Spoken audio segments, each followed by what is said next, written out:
Good morning, everyone. Thank you for joining us. Welcome to Energy Tech, International Programs for Israeli Companies. My name is Neta Gruber, and I am Europe Desk Director at the International Collaboration Division of the Israel Innovation Authority. Today, we'll share with you some exciting opportunities and support tools on the international arena for innovative companies in the field of energy, renewables, solar, gas, and oil, and more. This webinar was created in collaboration with a few excellent partners, which are also our speakers, Israeli Ministry of Energy. Please all mute. Let's just wait. Mute everyone.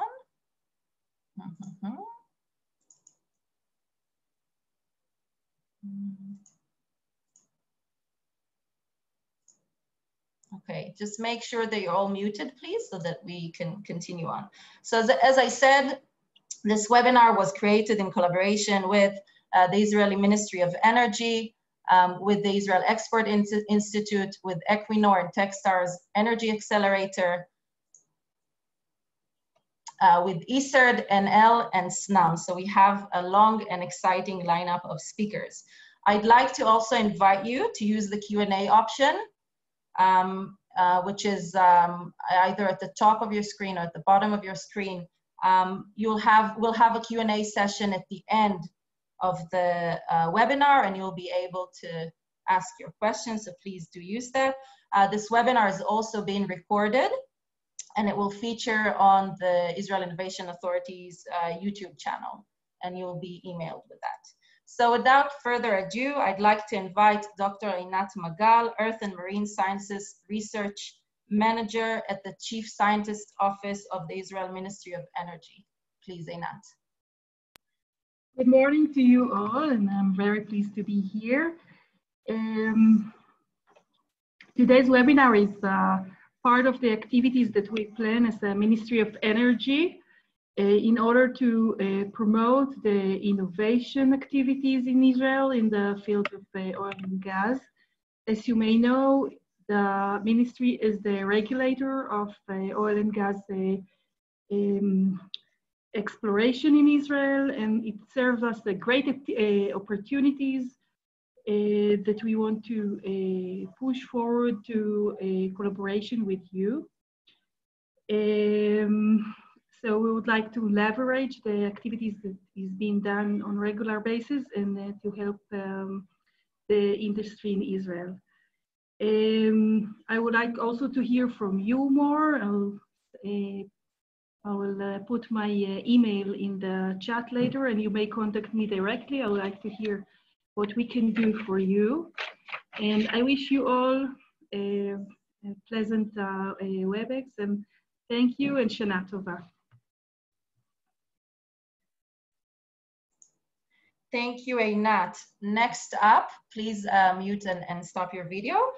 Next up, we have Noah Aroni, Clean Tech and Smart Infrastructure Manager at the Israel Export Institute. Please, Noah. Thank you very much, Neta. And I would like to first start by really thanking you for getting us all together today for this webinar.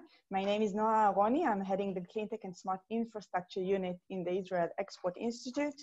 And I would like to share a little bit about how we support and bring business opportunities to this sector in the Israeli ecosystem. Let's see if my slide is working. Okay. It is. Thank you.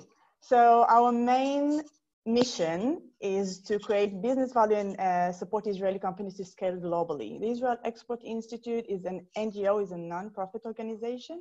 It established some 6 years ago in '58, and our main partners is the Ministry of Economy. We were actually established by the ministry, and we support and hold all the knowledge to provide it to our global partners in order to create more and more business activity for Israeli companies with global partners, organizations, investors, and potential clients.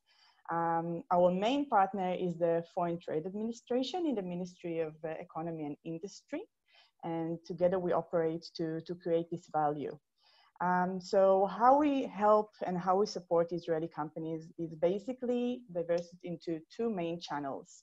One is the capacity building, the exporter toolbox, and I really recommend all of our participants today to get to know those support tools that we have here for you. It's from consultancy services, marketing consultancy, our international and competitive intelligence unit, which can provide from market researchers, and lead list, and a lot of knowledge about your competitiveness in the global industry. So also another important unit here is the new exporters unit. I think that many of our audience today are startups, and this our sector is very startup oriented. So it's very important to be in touch with them as well. So one channel is really the exporter toolbox, and the other main challenge is the business opportunities. It's actually the business development unit, which I'm heading, with all related to energy domain.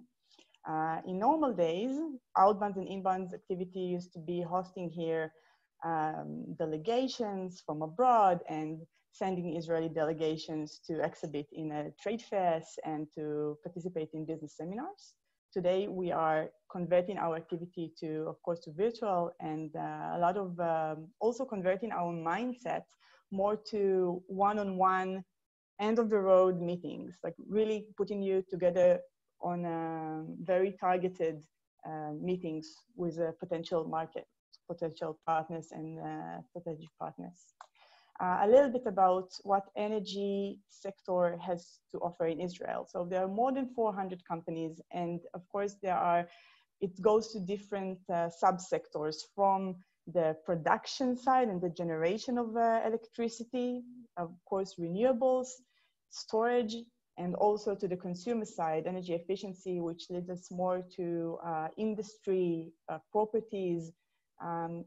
Like many other industries, also the energy tech is also driven from a lot of cross verticals and knowledge from in the Israeli ecosystem, from cyber, a lot of software solutions. So it also brings us to the questions, who are the exporters? What does it mean to be an exporter?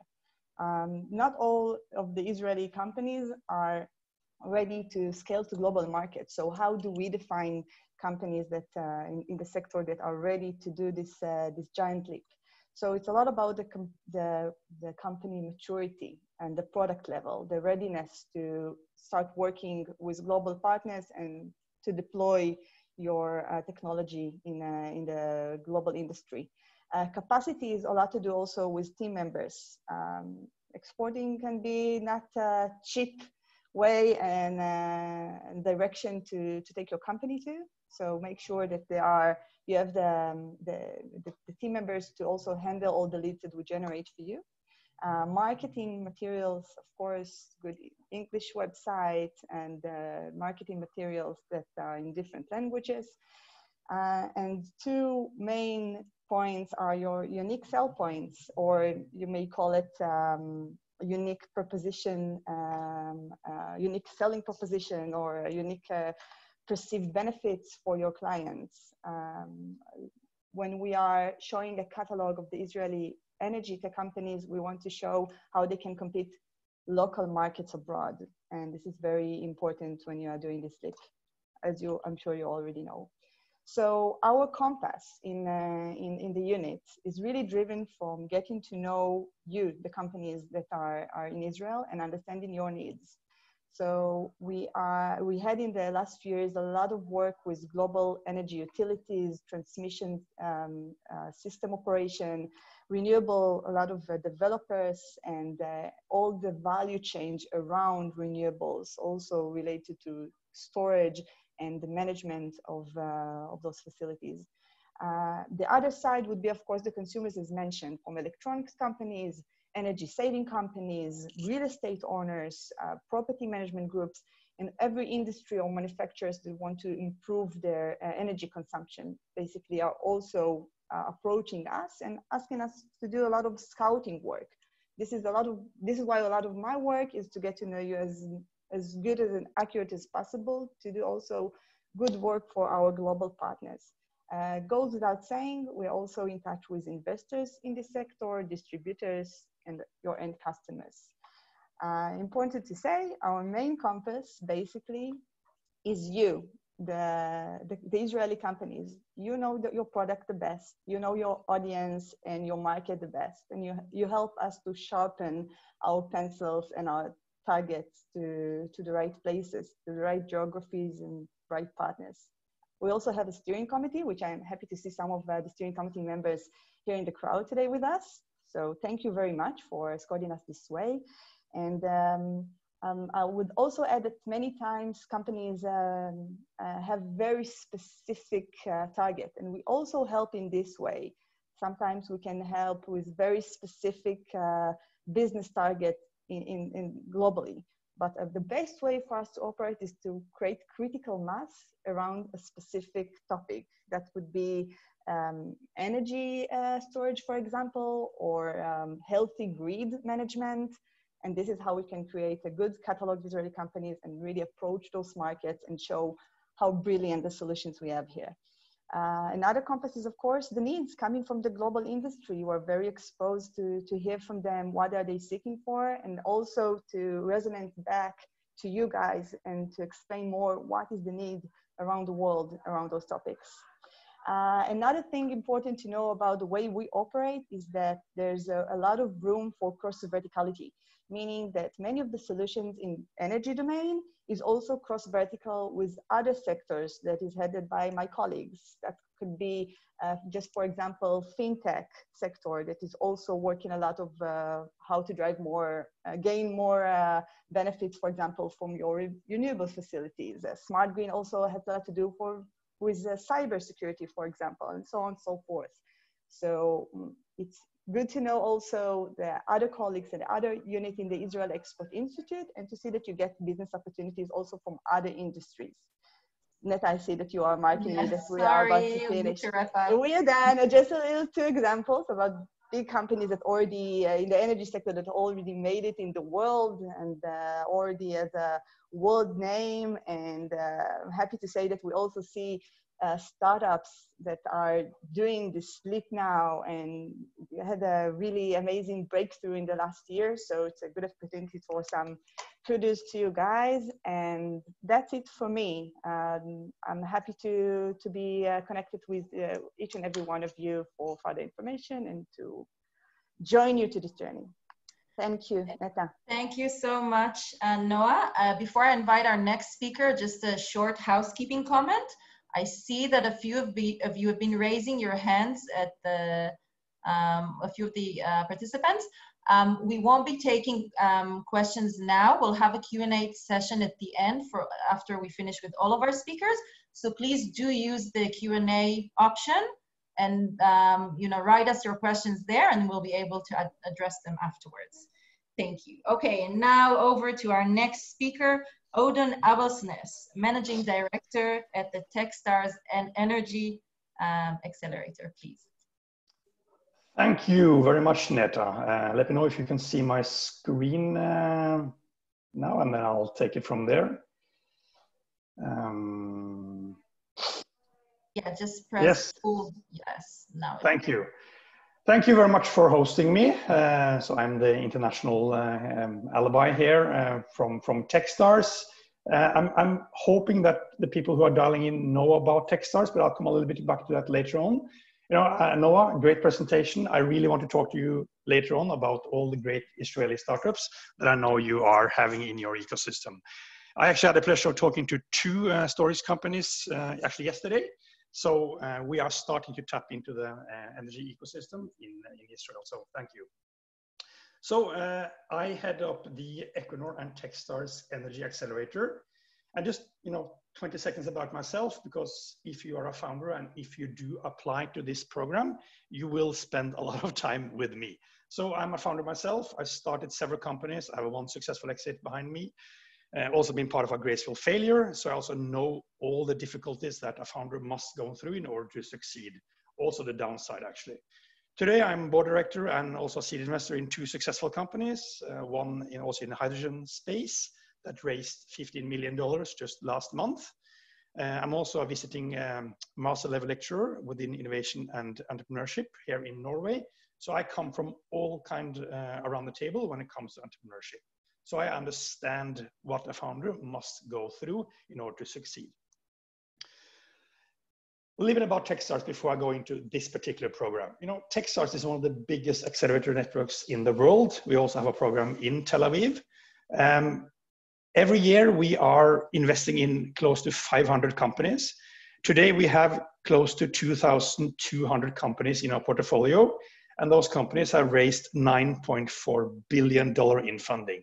So this is a massive investor on a global scale. And actually, Techstars is one of the world's most active investors in early stage companies. So let's zoom down on this program that I'm heading, the Equinor and Techstars Energy Accelerator, which focus only on energy, but energy in a very, very broad context. We're also working with Capgemini and Kongsberg as our other corporate partners.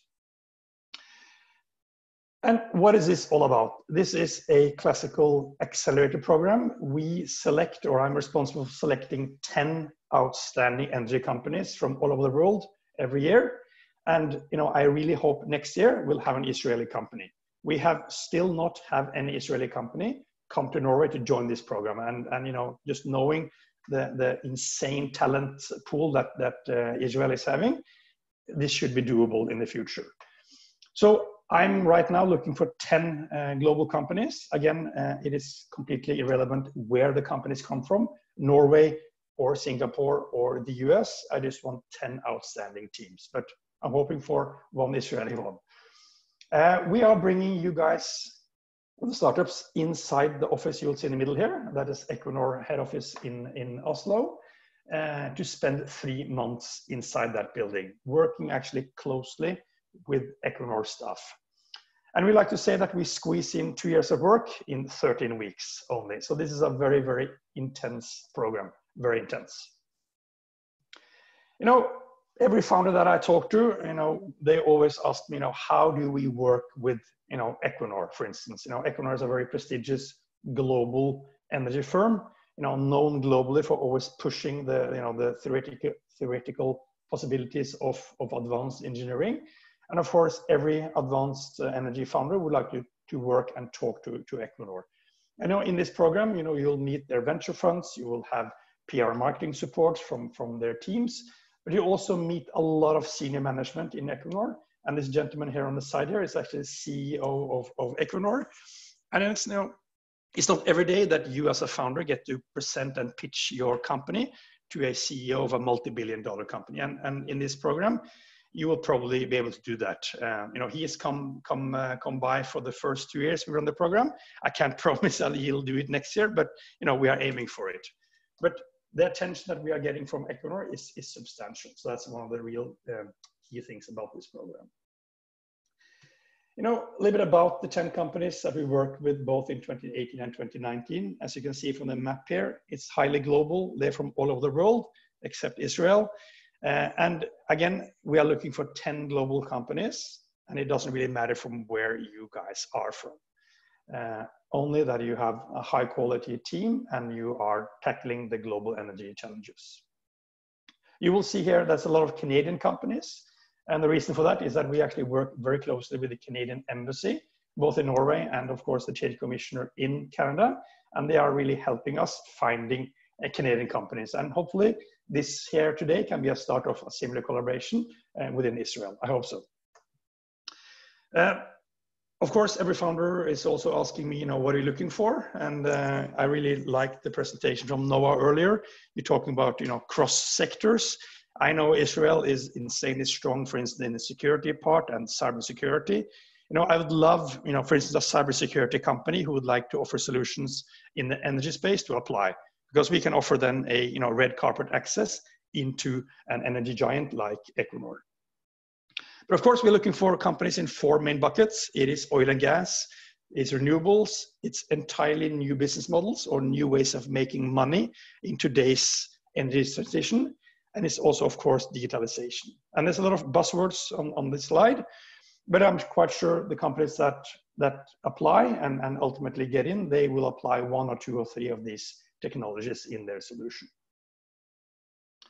You know, what do we look for in a startup? And this is very important. You know, we always back outstanding teams. You know, teams that are coachable, intellectually honest, and actually would like to learn something by being part of the Techstars global network, plus working closely with our corporate partners, Equinor, Capgemini, and Kongsberg.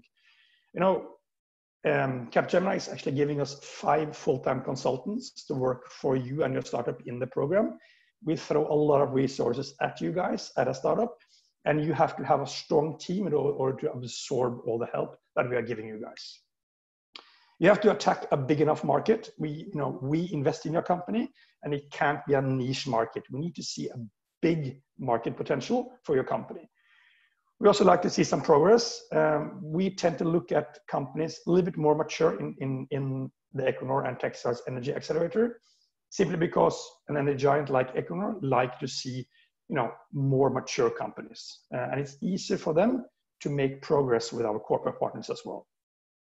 I put idea last, not because the idea isn't important, but we have learned that, you know, coachable and intellectually honest founders, they are very happy to change their idea and their concept like that based on really quality feedback from our mentors that we will surround you with in this program.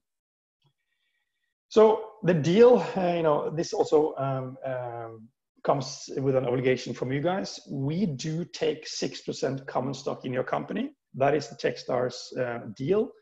You know, we will give you $120,000 in funding, but this is not even remotely a valuation event. You know, don't even go there. This is all about you giving us 6% in order to help you guys going forward. So as a founder myself, I actually like that model because it means that our interests are aligned. We have 6% in your company. We will help you grow, because when your equity value grows, we also win, right? So it's a win-win. And as a founder, I actually like that model and I believe in it. We also have an equity back guarantee, which basically means that if you're not happy with this program, you'll get all your shares back. And you know, that might sound crazy we have that, but we have that because we believe so strongly in the value that we are offering in this program. Applications are open right now. They close in October 11th. You know, reach out to us, talk to us. There's also a lot of questions about program format. You know, will this be virtual? Will it be in person? Right now, as you know, the COVID thing makes it impossible to know that, but we are aiming for at least a part of it being in person here in Norway. But you know, we will not force anybody to come to Norway if the COVID situation still remains next year. You know, if you want to reach out to us, talk to me, talk to our program team. Everything you want to know is on this link here, techstars.equinor.com. There's also, you know, a list of all the companies that have gone through the program in the past, and there's a lot of press material there as well, and also the contact details for us. So with that, thank you very much. I'll stop sharing now. Thank you. Thank you so much, Odin. And we'll continue on to our next speaker, our very own Ruth Friedel from the Planning Unit Director at the International Collaboration Division of Israel Innovation Authority. Ruth, go ahead. Thank you. As Neta said, I'm from the International Collaboration Division in Israel Innovation Authority, and I will speak very briefly on our funding and support opportunities, mainly of the international division, but also generally of all the Israel Innovation Authority. So if you have questions later on, this will be only a very small taste of many options and opportunities. Please email us and we would answer ourselves or direct to our colleagues from Israel Innovation Authority. So the short presentation will be as following. First, I will present Israel Innovation Authority, who we are and our structure, and accordingly our support programs to the different gaps, innovation gaps or market failures in innovation funding. Later on, I will briefly go over the international collaboration divisions programs which are open now, and we will look on which calls are open now with which countries and organizations. Some are especially, of course, focused on the energy sector, and we have a few organizations that are participating now in open calls, and some calls are open for all the sectors, but also energy can apply within participating other sectors. And thirdly, I will shortly mention also other Israel Innovation Authority programs which can be relevant. So Israel Innovation Authority, so we are the governmental entity in Israel to support and fund the innovation, mainly the mandate in funding R&D. It can be early stage R&D and can be later stage R&D in different technology readiness level stages. We are structured in 6 main divisions to address different market failures and stages of development. Israel Innovation Authority complements private market funding when there is a market failure, meaning the private market doesn't do well enough on its own. So only then the Israel Innovation Authority complements the support. So very quickly, our main divisions, the Technological Infrastructure Division supports collaboration between academia and industry in a relatively low technology readiness levels in all sectors. We have the Startup Division that helps startups to come into existence and reach a fundable milestone. Known programs are incubators and innovation labs. Our Growth Division has programs for scale-ups, from becoming a startup to becoming a scale-up. Advanced Manufacturing Division helps manufacturing companies and factories to encourage their competitiveness locally and globally. And Societal Challenges Division addresses the human capital needs and implementing innovation for societal challenges and in governmental facilities. And the last division, which is the best one, I'm from it, joking, is the International Collaboration Division. And our main goal is to enable Israeli technology industry to become competitive globally by leveraging through collaborations of Israel Innovation Authority with international peers to leverage funding, knowledge, and market access that, of course, Israeli companies can enjoy by international collaboration. How do we do that? Israel Innovation Authority has agreements and cooperations with parallel innovation governmental agencies, for example, Israel Innovation Agency and the German Innovation Agency or the Korean one. Israel Innovation Authority also has agreements with other kinds of private or public entities, for example, multinational corporates, hospitals, municipalities, etc. And through all this network of agreements, we try to give the best opportunities for Israeli companies in all sectors to leverage foreign funding, knowledge, and market access. So we are structured the international division according to the geographies. You can see here the emails, and you'll also get later the PowerPoint with the emails and the links. And to go on straightly into business, what are the funding possibilities that are open now? So there are a few tracks that are relevant right now, going from left to right. Bilateral track means that the Israel Innovation Authority usually has a certain agreement with a parallel innovation agency, and then both can fund an Israeli company collaborating in development or pilot with a foreign company, meaning an Israeli company with an Italian company, co-developing an innovative product together, or an Israeli company with a Brazilian company, etc. So a few open calls right now with Europe, emerging markets, and Asia, which we will see very soon. Each company would be funded according to the national R&D law in their country. Another track is the multinational corporate track. Israel Innovation Authority has signed about 50 agreements with multinational corporates to support together companies and projects which are of interest both to the multinational corporate and to the Israel Innovation Authority. We will enlarge about this track soon. We have here two multinational corporates that have an agreement with Israel Innovation Authority, ENEL and ו-Snam. They will talk about their focus areas, and we will present shortly the way we can both share the risk and support in such interesting projects. And the last track, which is that will have a call very soon, is pilots with selected organizations, where Israel Innovation Authority can sign an agreement with municipalities or with other kinds of entities in order to allow Israeli companies to have pilots in facilities of a smart city or hospital, etc.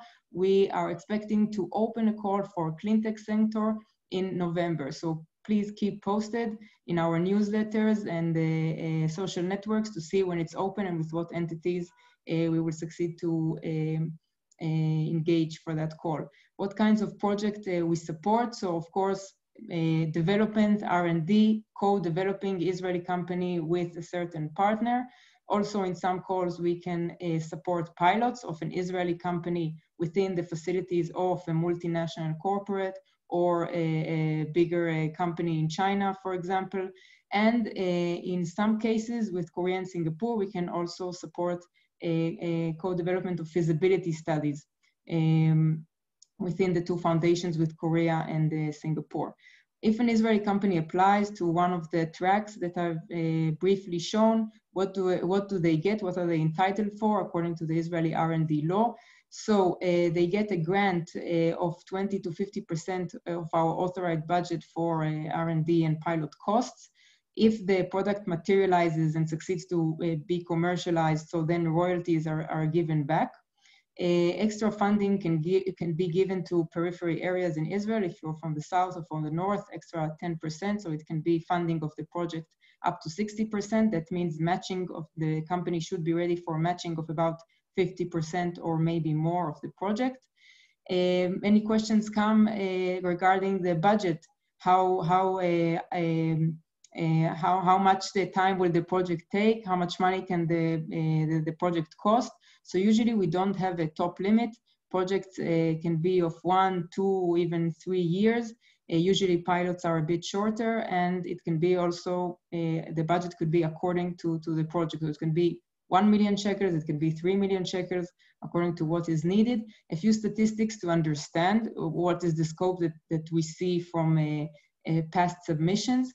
So requested budget per year, and then we said again, project can be more than 1 year, is about 2 million shekels. So the grant that the Israel Authority gives is usually 50%. So the grant is about 1 million shekels. Success rate, as you can see, very attractive and high, about 45%.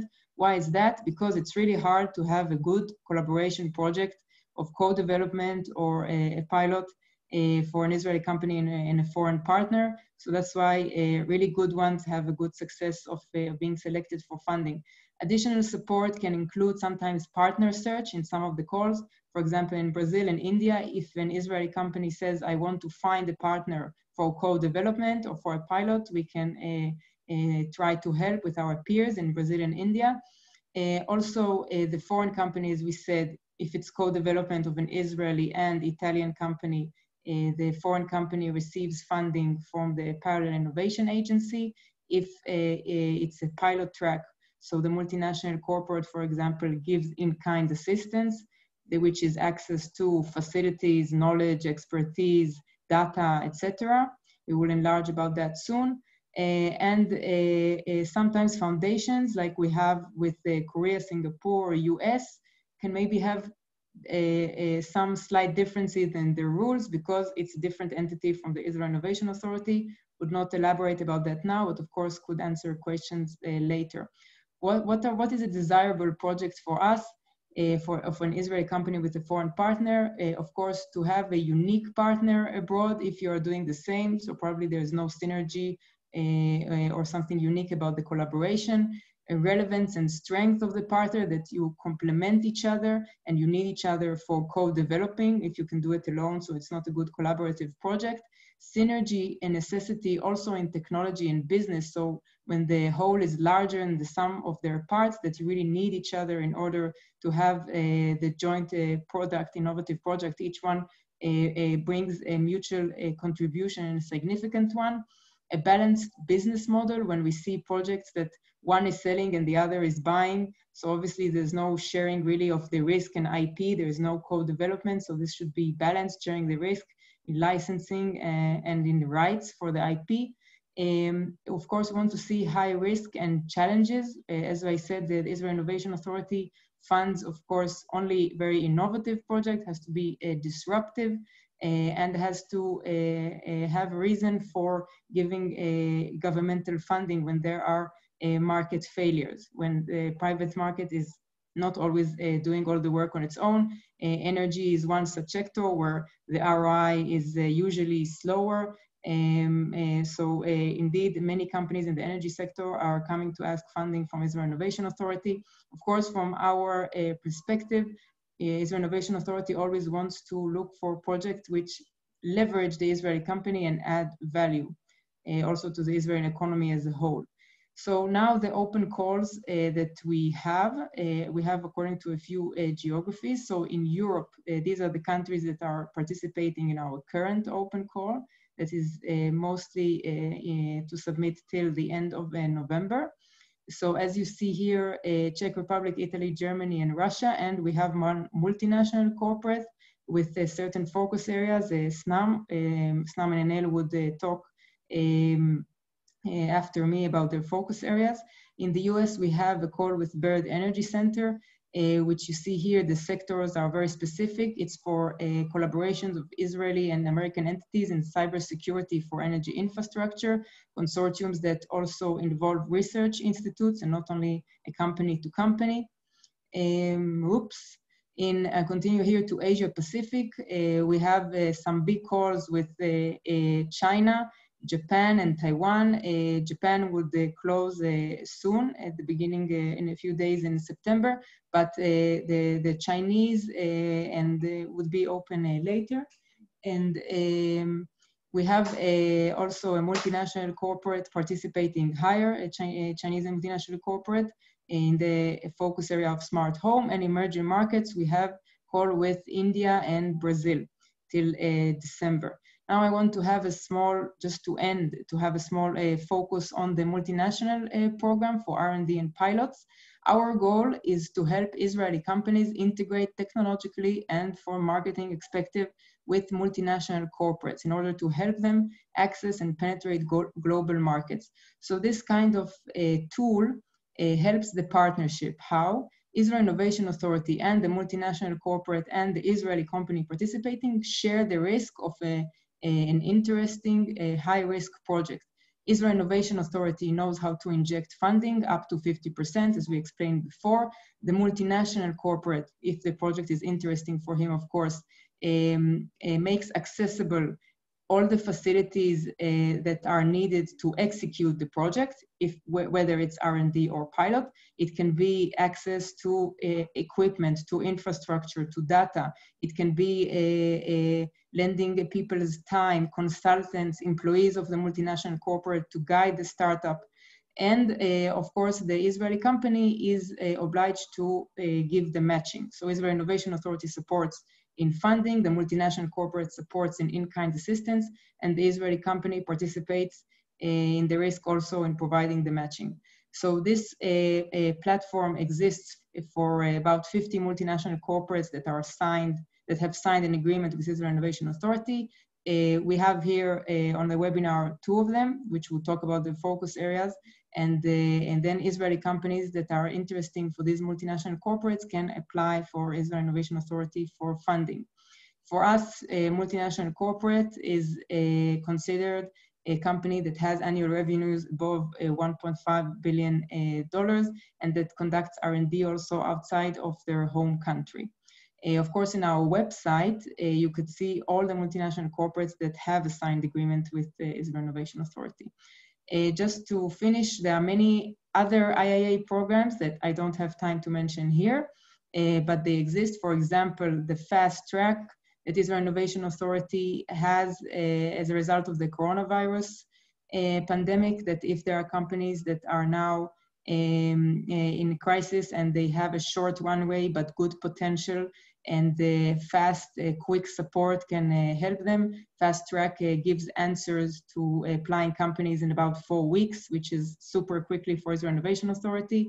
And we have also pilot tracks with local ministries in Israel. Perhaps later on this year or early beginning of next year will be for environment, and then energy could also be part of that. So we encourage you to subscribe to the newsletter and see opening calls for that too. And I've put here a link also to our wizard in our website. There are many programs which may be relevant also in the startup division, incubators, innovation labs, for manufacturing companies, as I've mentioned, et cetera, et cetera. So there are programs for any stage or for any kind of company or entrepreneur. So that was my quick presentation. Thank you for listening, and Neta, I hand it on to you. Wow, okay, thank you, Ruthie. That was a lot of information. I remind you all that we'll have all the contact info of all of our speakers sent to you following the webinar, so you'll be able to follow up with questions and clarifications. I now would like to invite Sarit Kimchi, Head of Sector Energy and Environment from ESERD, to speak. Sarit.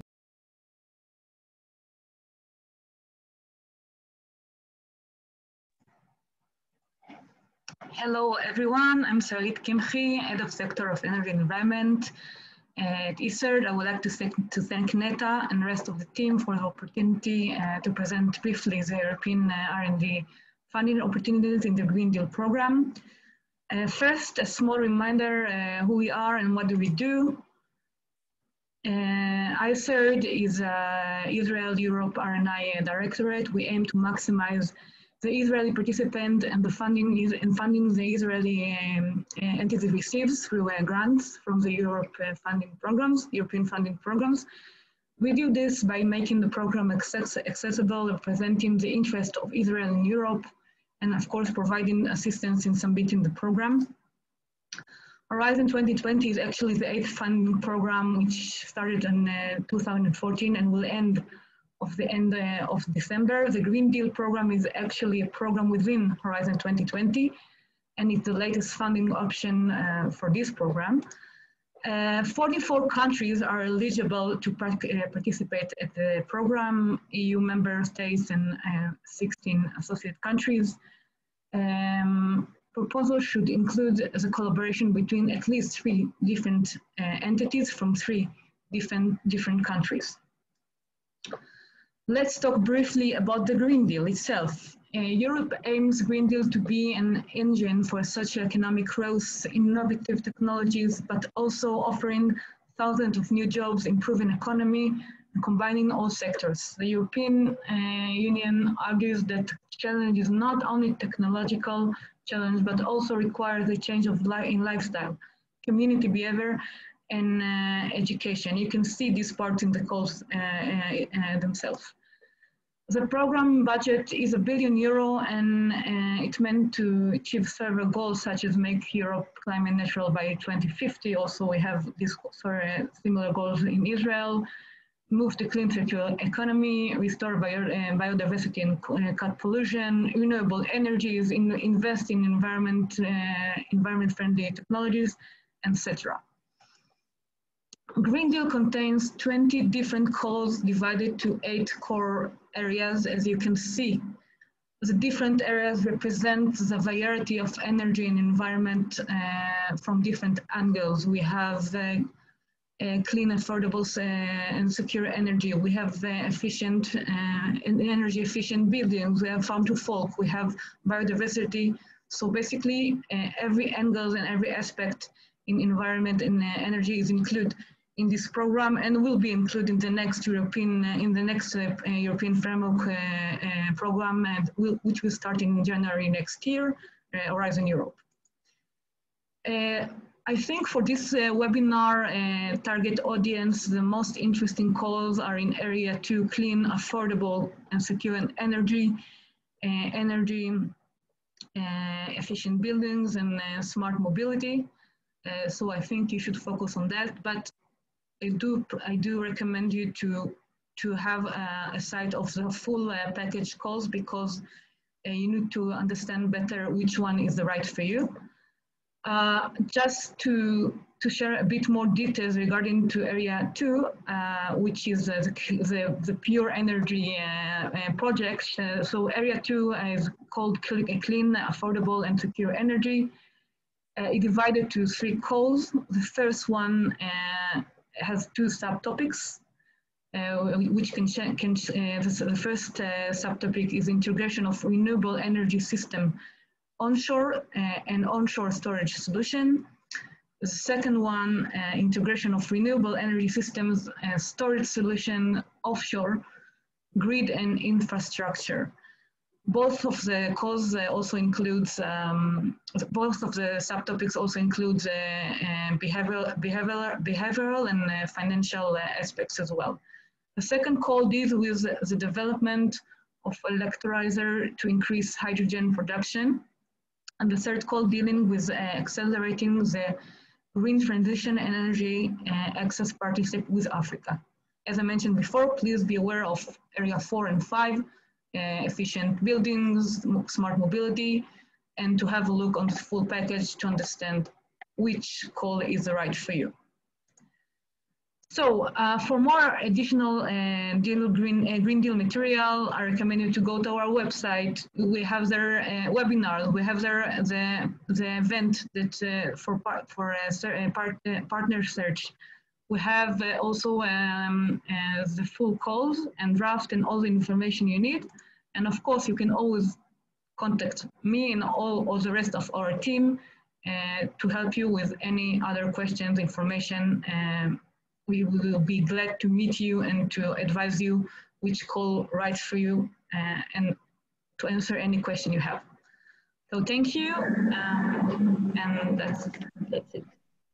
Thank you very much, Sarit. Please, you can stop sharing your screen now, and we can move straight on to ENEL. Not last but not least, because we have Snam afterwards, but these are 2 MNCs with which we're collaborating. So ENEL, Eran Levy, the general manager and founder of ENEL Israel. Go ahead.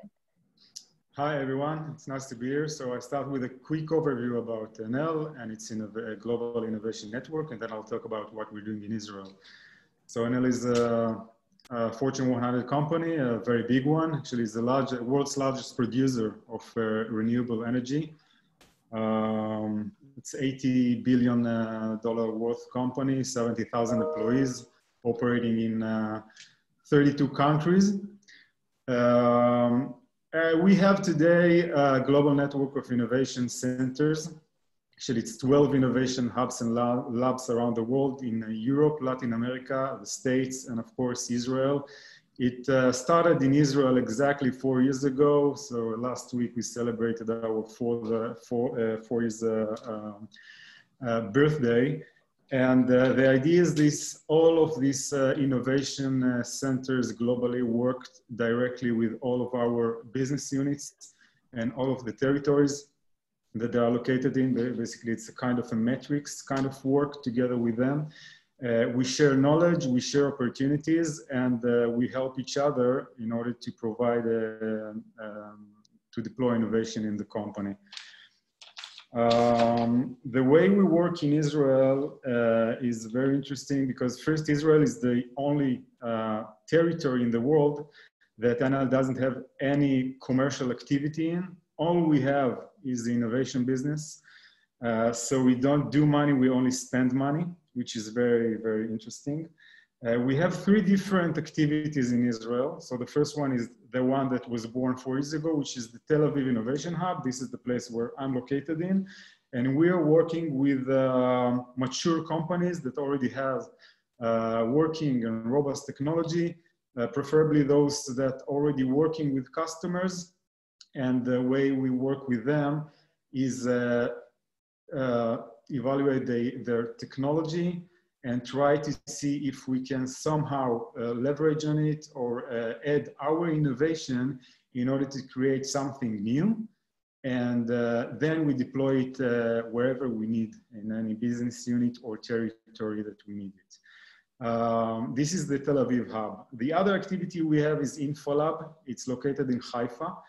And the reason we call it a lab and not a hub, because actually what we do is co-development together with the startups in our facility in Haifa.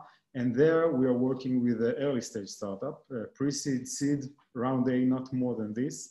And we're actually sitting together physically with the startup. We provide them knowledge, access to anything they need, some money, workspace to work in, machines, hardware, software, whatever they need in order to help them accelerate development and go to market as fast as possible through our platform. Actually, InfraLab is also a collaboration between us and the Innovation Authority through the program that Ruti introduced earlier. And the third activity that we have in Israel is something that we building nowadays, and it's supposed to start working in a few months, which is called FinSec Lab. It's also a collaboration between us and MasterCard and the IAA. And in this lab, we will work with early stage startups in the areas of cyber and fintech. And it will be located in Be'er Sheva, in the high-tech park in Be'er Sheva. And the same that we do, the same way that we're working today with InfoLab, we will help them in order to accelerate the development. We do co-development with them to reach to the point that we are market ready with the technology of the startup and with our edge of innovation that can be added. And then we take them to market, of course, deploy the technology and take them to market. The areas that we're working on is are a lot of areas, starting with not only renewable energy, which is the core business of our company, but also many other areas like electric mobility, smart city, smart home, industrial IoT, and the variety of the technologies that we're working on are very rich, like AI, predictive maintenance, cyber, physical security, machine learning, 3D printing, construction tech, really many kinds of technologies. So it's very interesting and very diverse. I think I ran out of time, so thank you very much. Thank you very much, Eran. And now I'd like to welcome Marco Lazzaroni, Senior Vice President of Global Solutions Energy Transition Services at SNAM, please. Good morning, everyone. Thank you, Netta. I'm very pleased to be here together with you all. And in the next 5 minutes, I will try to cover the topic about SNAM and especially the project of SNAM Tech. SNAM is one of the world's leading energy infrastructure operators and one of the largest Italian listed companies in terms of market capitalization. The company's sustainable and technologically advanced network guarantees the security of supply and promotes development in the areas in which it operates, and while also contributes to promoting the energy transition. As part of a 6.5 billion plan to 2023, SNAM invests 1.4 billion in the SNAM Tech project focused on innovation and new energy transition businesses. When we talk about SNAM Tech, tech stands for tomorrow's energy company. And it brings up the vision of SNAM to become the company leader in renewables with a high technological profile, interconnected with the territory. The SNAM Tech project investment is focused mainly on 3 main areas. The first, energy transition. The second, innovation and technology. And the third, energy efficiency in core business. Let's see what's inside the first area, energy transition. In the energy transition, SNAM has created 4 main business units. The first business unit is hydrogen business unit. SNAM has been a first mover in the hydrogen roadmap, and it is leader in its development. The hydrogen business unit is focused on different kinds of activities, such as scouting of hydrogen-related technologies, designing of innovative business model, and definition of business cases for the utilization of hydrogen in different sectors, such as mobility, industry, energy, and services. So for example, H2 for grid balancing, solutions for innovative utilities and sector coupling, H2 for transportations, which means solutions for sustainable mobility systems, H2 for industry, which means supply for green industrial processes, and H2 for commercial use, which full cells for business continuity and heating. The second business unit within the energy transition area in SNAM is STAM for environment. SNAM's goal here is the development of the biomethane value chain following a full circularity rationale. To reach this goal, SNAM created a dedicated company, which is SNAM for environment, to invest directly in biomethane production plants and circular economy, with three main applications in agro-industrial, and municipalities. Biomethane is the perfect example of circular economy, which enables to reuse organic waste as an energy source. The third business unit within the energy transition is SNAM for mobility, towards a flexible, green, cheaper, and sustainable mobility. SNAM for mobility was created in 2017 to support the development of sustainable mobility, also by actively contributing to the extension of the natural gas refilling stations network, compressed CNG and bio-CNG, and also liquefied LNG and bio-LNG. CNG and LNG network can work as a bridge for H2 development, since the refueling are already H2 adaptable. And the fourth business unit is SNAM for efficiency, promoting and developing consultancy, products, services, and technologies which allow to reduce energy consumption and CO2 production, also by direct investments. SNAM's commitment here is mainly applied in three areas: industrial and SMEs, residential and services, and public administration. So if we go back to the SNAMTech project, we said that the first area was energy transition, and we have a deep dive into it. The second area is innovation and technology. And such an area covers some example of topics of project of smart gas, the use of drone and satellite images for asset monitoring progressing, improving neural and network forecasting, and digital twin and IoT. And the third area we introduced at the beginning of SNAMTech is the energy efficiency in core business. And this is with a target of direct and indirect CO2 equivalent emissions reduction of 40% by 2030.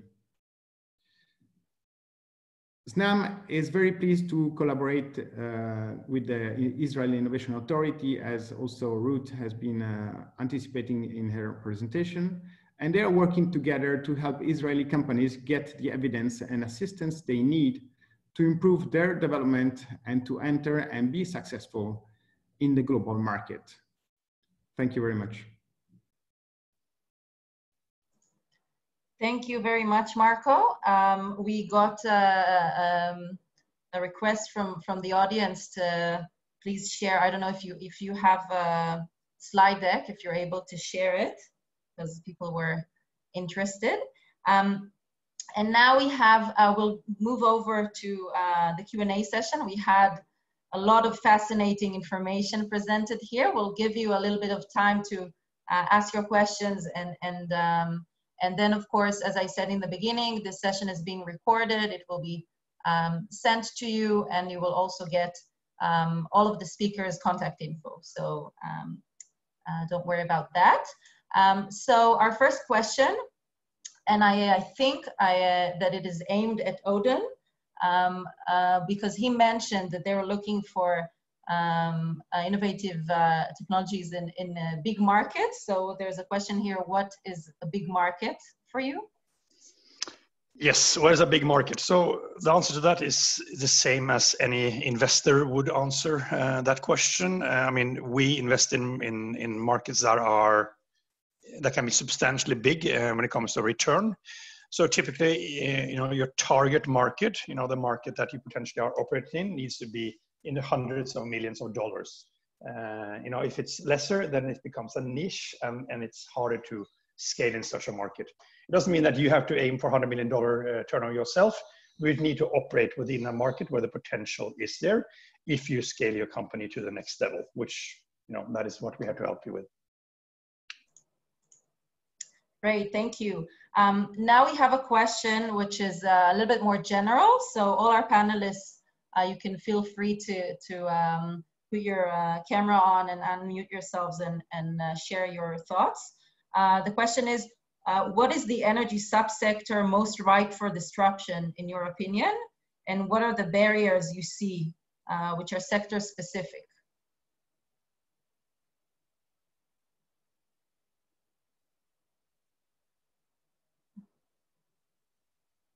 So it's a big question. I see that you're all giving it some thought, but maybe I could try. Yeah, go ahead. Maybe I could try answer it. It wouldn't be completed answer, but we can see few trends. For example, electric mobility. So this is a very, very big trend. We can just look at Tesla's stock during the last few weeks, which is going crazy, higher and higher, like hundreds of percent in several weeks, which is really unprecedented. So this is one sub-market that, for example, ENEL is very focused on. We actually built a new business unit that is only dedicated to electric mobility. Our piece in this market is building and operating and deploying the charging stations for electric cars. We become one of the major players in North America.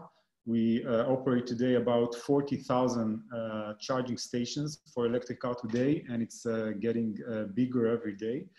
So this is one very big industry. The other thing, which is still in process, I think, of evaluate the business model, but everybody understands that this is the future, is the circular economy aspect of it, or maybe people know it as the ability of the prosumer, of the consumer, to produce its own electricity, right? You use it by using his rooftop for solar panels. This is something that will happen eventually, especially in countries like Israel, where there is a lot of sun. So this is also something that will get bigger one day. Still in process, I think. Thank you. Anyone else from our panelists? Yes, Odin.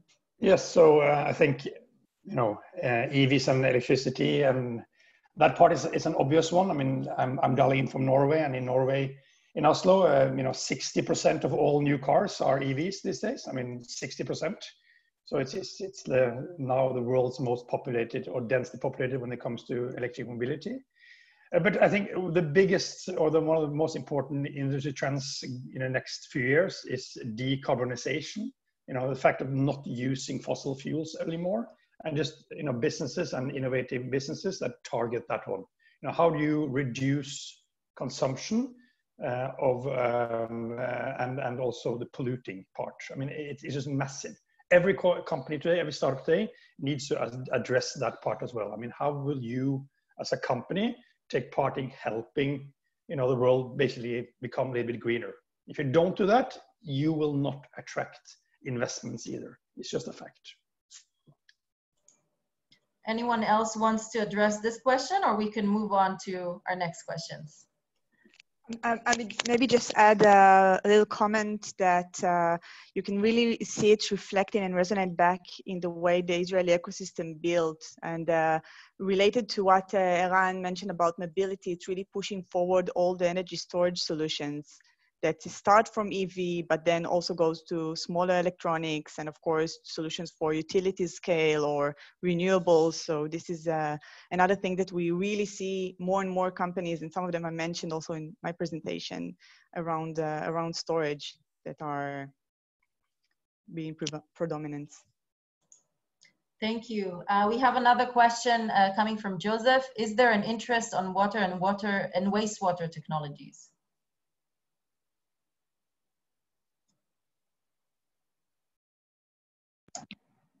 In Green Deal calls, you can have Area 3 circular economy, which they do ask for water. Sarit, can you turn your camera on so that we can see? I have a problem with the camera, so I'll just say it, I'm sorry. Okay. But so you can have in the Green Deal in Area 3, you can have a look on water-waste technologies. Also in Area 7, there might be suitable, depending on which technology you're talking about. Thank you. Anyone else wants to comment on that? I would just like to say that in most of our open calls, so it's open for all the subsectors of energy. So the answer for us would be the simplest yes, if you have a relevant partner in this subsector. So it will be eligible, of course, and interesting. And for us as well. I mean, if you have a water solution, I mean, it's a given. I mean, it's a massive problem all over the world. So yes, particularly if you can also clean water, you know, extract lithium, for instance. There's a whole bunch of very interesting technologies that can be applied in this space. So yes, very interesting for us as well. Great, thank you. Daniel is asking, how do you see utility-owned and operated microgrids playing out, and where are the opportunities for innovation?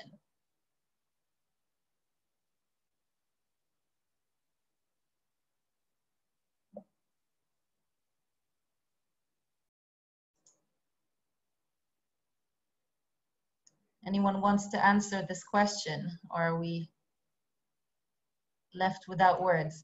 It's a big question. And I think that everyone is just now looking at the energy industry and see how it would adapt to what's happening around the world at the moment. So I wouldn't be brave enough to try and look that far and try to say what would be the trends for utility scale to cope with it. But I think some of what was mentioned before around the prosumers, it goes along those lines. Yeah, maybe I would add that, Netta, you earlier you asked what are the subcategories of the energy market, and I didn't mention renewable energy because renewable energy is not a subcategory of energy, it's the energy market. This is the new energy market. This is the new standard. This is not a niche or subcategory. If you're not a renewable energy company, you're out of the game. And I think that any kind of technology that will promote it, I think that the way to scale it up, the way to scale it up is to give the power to consumers, because now the energy is owned by the very big companies of the world, right? So I don't know, tens of companies. Once you give the ability to either produce or even sell, like trade in energy, to tens of millions of consumers, then you change the business model from the bottom and basically you scale up this market. Thank you. Another participant is asking, how do you feel about the agrivoltaic market?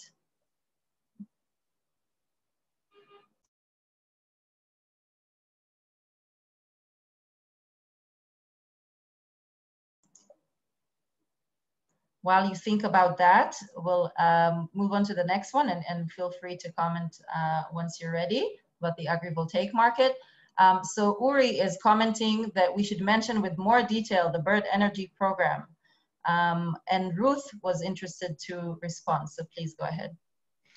Yeah, so thank you for that comment. Of course, as I said in the beginning, it was a taste. There are many, I think many things I did not say, and I said very few, but indeed there are a few foundations that the Israel Innovation Authority is taking part in. Bird is one of them. It's the Israeli American Foundation that has a bilateral call that doesn't only oblige a consortium, but can have any Israeli company with any American company that collaborate on development or even a later stage pilot.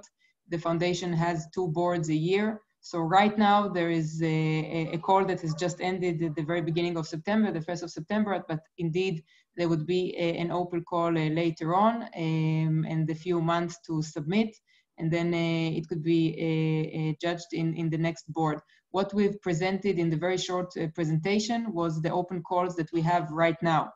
But we encourage everyone to subscribe to the newsletter and see the open calls that would be in a few months with the Bird Foundation, with the Korean and Singapore Foundation, with many other opportunities, that if I would mention all of them, so the webinar would be maybe 4 hours. But indeed, this was a taste. Thank you. Over to our next question. What are the measures that Equinor and Snam are tackling today? CH4 handling and transport. How big is the pain?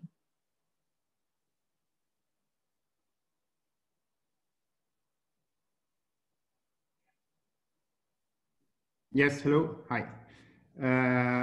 I think we already presented that within the energy transition, Snam is very much focusing on the Snam for mobility as one of the business units, which has the focus on the CNG, LNG, and the sustainable mobility for more flexible, cheaper, and green mobility. We are also looking at the transport mobility with the leverage on the hydrogen. And of course, we are developing all the technology also for the CCS, for the carbon capture. So I think there are a lot of R&D and a lot of activities and programs that are already ongoing for exporting also internationally, but basically today is focusing on the Italian market on this topic today. It's very important. Thank you, Marco.